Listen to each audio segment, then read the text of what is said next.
Hello guys, आज हम करेंगे क्लास 10th मैथ्स एनसीईआरटी के बोर्ड एग्जाम के प्रिपरेशन के लिए सैम्पल क्वेश्चन पेपर 14 का सेक्शन ई से question number 37। Guys, question number 37 जो है स्मॉल आइलैंड से रिलेटेड है। तो चलिए स्टार्ट करते हैं। Question number 37, there is a small island in the middle of a 100 metre wide river and a tall tree stands on the island.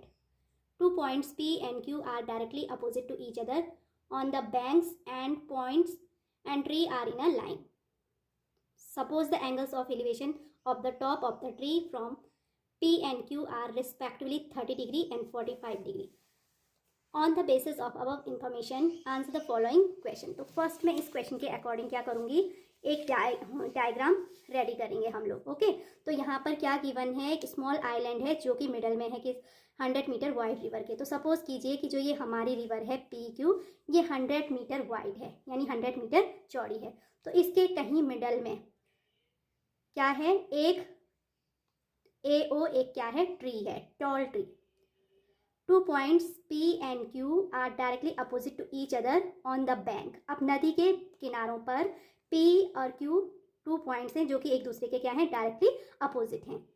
अब उसके बाद यहाँ पर दूसरी चीज़ गिवन है कि P Q एंड जो हमारा टॉल ट्री है ये तीनों के तीनों क्या हैं, एक ही लाइन में हैं. एंड उसके बाद यहाँ पर angle of elevation of the top of the tree, यानी पॉइंट P से और पॉइंट Q से ट्री के टॉप का एंगल ऑफ एलिवेशन हमको क्या क्या गिवन है, 30 degree and 45 degree. That means point P और Q की जो डिस्टेंस है ट्री से वो डिफरेंट होगी. 30 डिग्री जिसका एंगल ऑफ एलिवेशन होगा वो टॉल ट्री से थोड़ा ज़्यादा दूर होगा, और 45 डिग्री जिसका एंगल ऑफ एलिवेशन है वो ट्री के क्या होगा, थोड़े पास होगा. तो पॉइंट P से जो हमारे टॉप ट्री के टॉप A का जो एंगल ऑफ एलिवेशन है 30 डिग्री, इसका मतलब angle APO equal to 30 degree. And ऐसे ही दूसरे किससे, पॉइंट Q से एंगल ऑफ एलिवेशन 45 डिग्री यानी एंगल AQO इक्वल टू कितना होगा, 45. अब इस इंफॉर्मेशन के बेस पे हमने क्या करने हैं, क्वेश्चंस के आंसर देने. तो फर्स्ट क्वेश्चन है हमारा, find the height of the tree. पहले हमने क्या करनी है, ट्री की हाइट फाइंड करनी. तो सबसे पहले मैं इसके सॉल्यूशन में कुछ इंपॉर्टेंट पार्ट्स हैं वो राइट कर दूंगी. तो यहाँ पर हमने क्या राइट करना है, जो जो हमने डायग्राम में शो ऑफ किया है उसको हम राइट कर देते हैं. पहले हम सबसे पहले लिखेंगे let OA be the tree of height h metre, यानी क्या है, OA एक ट्री है जिसकी हाइट h मीटर है. And PQ is equal to 100 metre given है. एंड हमारे angle of elevation, angle APO की वैल्यू इक्वल टू 30 डिग्री है. एंड एंगल OQA की वैल्यू कितनी देर की है, 45 डिग्री. तो अब मैं क्या करूँगी, दोनों राइट एंगल ट्रायंगल का यूज़ करूँगी. तो फर्स्ट हमने राइट करा in right angle triangle POA. तो POA में क्या होगा, परपेंडिकुलर अपॉन बेस. परपेंडिकुलर 30 के लिए क्या है, AO है, और बेस क्या है, PO है. तो हमने राइट करा AO upon PO is equals to, perpendicular upon base होता है tan थीटा, एंड थीटा यहाँ पर 30 है. तो मैं राइट करूँगी OA upon PO equal to tan 30. अब OA को हमने h एज्यूम किया है, OP को हम एज इट राइट करेंगे. tan 30 की वैल्यू 1/√3 होती है. तो by cross multiplication OP is equal to h into √3. This is our equation first. अब इसी तरीके से हम सेकंड जो हमारा राइट एंगल ट्रायंगल है QOA उसका यूज़ करेंगे. तो वहाँ पर हमारा अगेन परपेंडिकुलर अपॉन बेस यानी AO upon OQ equal to क्या होगा, परपेंडिकुलर अपॉन बेस क्या होता है, tan थीटा होता है, और थीटा सेकंड ट्रायंगल के लिए 45 डिग्री है. तो मैं लिखूंगी OA upon OQ is equal to tan 45 and value of tan 45 equals to 1. तो इसका मीनिंग क्या होगा, OA upon OQ equal to 1. But OA को हमने एज्यूम किया है h मीटर, वो टॉल ट्री की क्या है, हाइट है. तो h upon OQ equal to 1 and by cross multiplication OQ equal to h metre. This is our equation second. अब हमारे पास यहाँ पर दो वैल्यू आ गई हैं, OP and OQ. Okay, and according to question PQ की वैल्यू क्या होगी, वो तो 100 मीटर गिवन है, लेकिन PQ is equal to PO plus OQ. तो मैं इसी का यूज़ करूँगी, गिवन है हमारे पास में. फर्स्ट में राइट करूँगी by adding equation first and second. अगर हम इक्वेशन फर्स्ट एंड सेकंड को ऐड करें तो इक्वेशन फर्स्ट है OP equal to √3h and second equation है OQ is equal to h. अब इनको ऐड कर देते हैं तो वहाँ से हमारे पास मिलेगा OP plus OQ equal to √3 into h plus h. अब यहाँ पर हमारा h क्या है, कॉमन फैक्टर है, तो हमने h कॉमन लिया, होल इंटू में √3 प्लस 1 आएगा equals to PQ. And according to question value of PQ is equal to 100 metre है. तो PQ की प्लेस पे हम लोग क्या रखेंगे, 100 रखेंगे. तो 100 इक्वल टू क्या आ जाएगा, h इंटू √3 प्लस 1. तो यहाँ से h की वैल्यू, ये जो मल्टीप्लाई वाला टर्म है इसको हम डिवाइड में ट्रांसफर करेंगे. तो h इज इक्वल टू हो जाएगा 100 अपॉन √3+1। अब हम इसको क्या करेंगे, रैशनलाइज करेंगे। तो रैशनलाइज करने के लिए हमें क्या करना पड़ेगा, न्यूमरेटर एंड डिनोमिनेटर में √3+1 के कंजुगेट से मल्टीप्लाई करने पे। तो ये आएगा 100 अपॉन √3+1 और इसका जो कंजुगेट होगा वो √3 - 1। इससे हम न्यूमरेटर में भी मल्टीप्लाई करेंगे और डिनोमिनेटर में भी। तो न्यूमरेटर वाला टर्म हो जाएगा 100 होल इंटू √3 - 1 और डिनोमिनेटर में बनेगा a+b इंटू a-b वाला फॉर्मूला। तो वो होता है a² - b²। तो a की प्लेस पे √3 का स्क्वायर एंड -b यानी 1 का स्क्वायर एंड √3 होता का स्क्वायर जो होगा 3 एंड -1 का स्क्वायर 1। तो 3 - 1 = 2 एंड न्यूमरेटर हमने एज इट कॉपी कर दिया। तो वो होगा 100 इंटू √3 - 1। अब 100 जो है 2 से 50 टाइम्स कैंसिल होगा। तो हाइट हमारी क्या आ जाएगी, 50 इंटू √3 - 1। √3 की वैल्यू क्या है, तो अकॉर्डिंग टू क्वेश्चन जब हमने क्या करनी, ट्री की हाइट फाइंड करनी है। तो √3 = गिवन है 1.732। टेक √3 = 1.732। तो मैं यहाँ पर √3 की प्लेस पे क्या राइट करूँगी, 1.732 - 1। तो अगर हम 1.732 में से 1 माइनस करेंगे तो हमारे पास रिमेनिंग रहेगा 0.732 और इसको मल्टीप्लाई करेंगे 50 से। तो 50 से मल्टीप्लाई करने पे आ जाएगा 36.6 metre. So the height of tall tree equal to हमारा आ गया 36.6 मीटर। तो इस तरीके से हमने जो क्वेश्चन नंबर 37 है उसका पार्ट फर्स्ट कंप्लीट कर लिया। अब गाइज यहाँ पर जो पार्ट फर्स्ट है उसमें हमको चॉइस की बने, या तो हम अपर पार्ट करें या हम लोअर पार्ट करें। तो हम दोनों करेंगे। फर्स्ट हमारा हो चुका है, तो अब इसके चॉइस वाला क्वेश्चन चेक करें। Find the distance from point Q to the top of the tree. अब पॉइंट Q ये वाला है, ओके।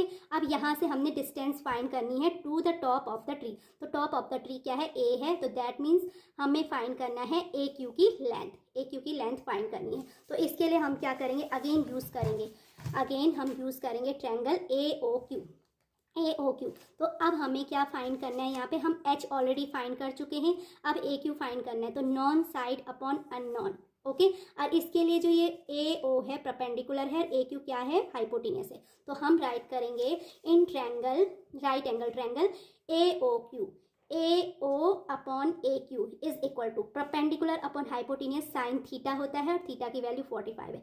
तो sine 45 equals to 1 upon √। AO equal to हमारा जस्ट जो हमने फाइंड किया है वो हाइट ऑफ द ट्री है, उसकी वैल्यू 36.6। तो यहाँ OA की प्लेस पे हम क्या राइट करेंगे, 36.6 metre and upon AQ is equals to 1 upon √2। अब बाय क्रॉस मल्टीप्लिकेशन क्या हो जाएगा, AQ is equal to 36.6 into √2 and उसके बाद अगेन हम यहाँ पर √2 की वैल्यू कितनी पुटअप करेंगे, 1.414।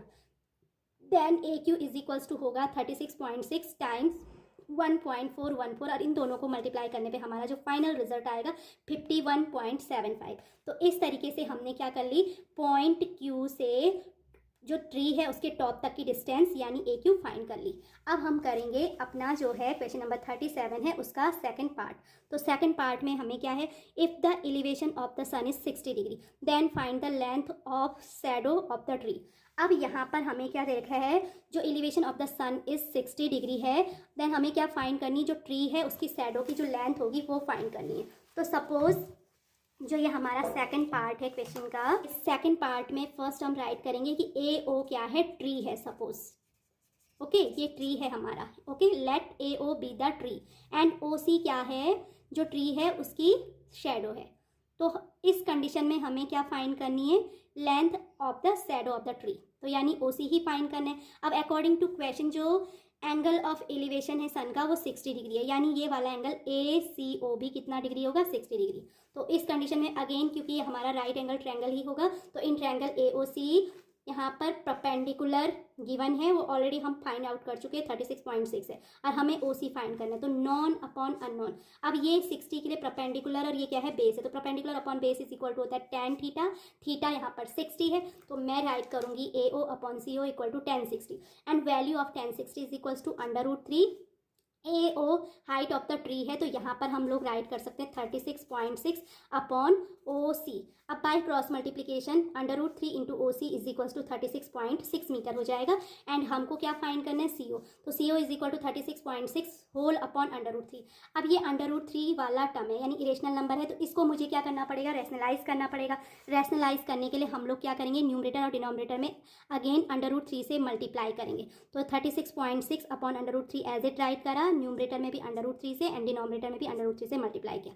अब न्यूमरेटर वाला टर्म तो सेम कॉपी करेंगे 36.6 इंटू √3, बट डिनोमिनेटर में √3 इंटू √3 क्या होता है 3 के बराबर होता है। अगेन 36.6 जो है 3 से 12.2 टाइम्स कैंसिल होगा, तो CO की लेंथ हमारी कितनी आ जाएगी 12.2 इंटू √3 मीटर आ जाएगी। तो फाइनली हमने क्या फाइंड कर ली यहाँ पे, length of the shadow of the tree, जो कि हमारी कितनी आई है 12.2 इंटू √3 मीटर। अभी हमारा जो है क्वेश्चन नंबर 37 का लास्ट पार्ट यानी थर्ड पार्ट है, इसमें हमें क्वेश्चन राइज किया गया है, are the angles of elevation and depression always acute. तो ये हमको ऐसे भी अपने माइंड में रखना है, हमेशा और हमेशा जो एंगल ऑफ एलिवेशन होते हैं या फिर एंगल ऑफ डिप्रेशन होते हैं वो हमेशा क्या होते हैं, एक्यूट होते हैं, यानी उनकी वैल्यू 0 से बड़ी और 90 से क्या होती है, कम होती है। That means value of angle of elevation और angle of depression always between 0 to 90। Okay, तो हम फाइनली इसका आंसर राइट करेंगे थर्ड पार्ट का, the angles of elevation and depression